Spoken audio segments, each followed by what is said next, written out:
Kuya, sigurado ka ba? Alam mo namang binabantayan ka nila.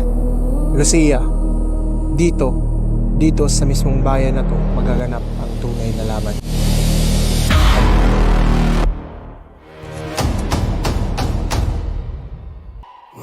Ang Laligang Pilipina ay mabubuo sa lahat ng mga Pilipino, hindi sa dahas kundi sa puso at isipan. Nandito ang Gwardiya Sibil!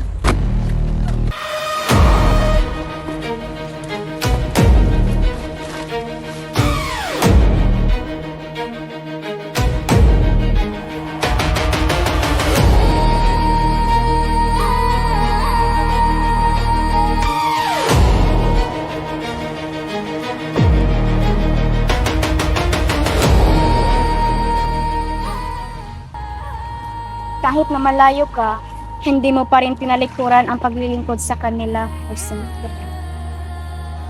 Josephine, ang pag-ibig ko sa bayan ay kailan may hindi kumpos.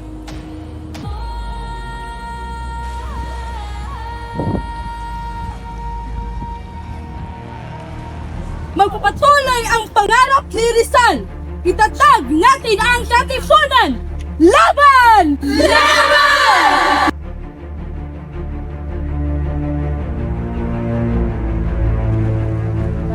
Doktor, hinihiling namin ang iyong basbas upang simulan ang laban. Hindi pa panahon dahil ang kalayaan ay makamit lamang sa karunungan, hindi sa padalos-dalos na desisyon.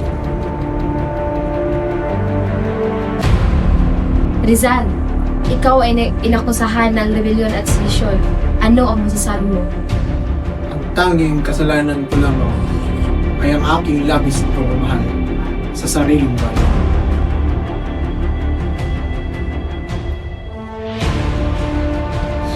Mahal na Gobernador General, ako po si Judora Alonso, ang ina ni Jose Rizal.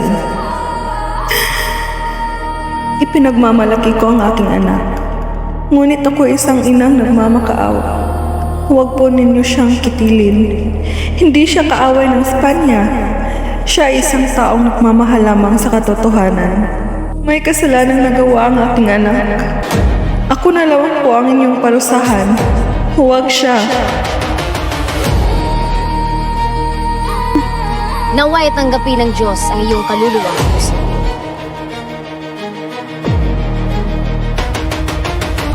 Kun sumatom est, tapos na.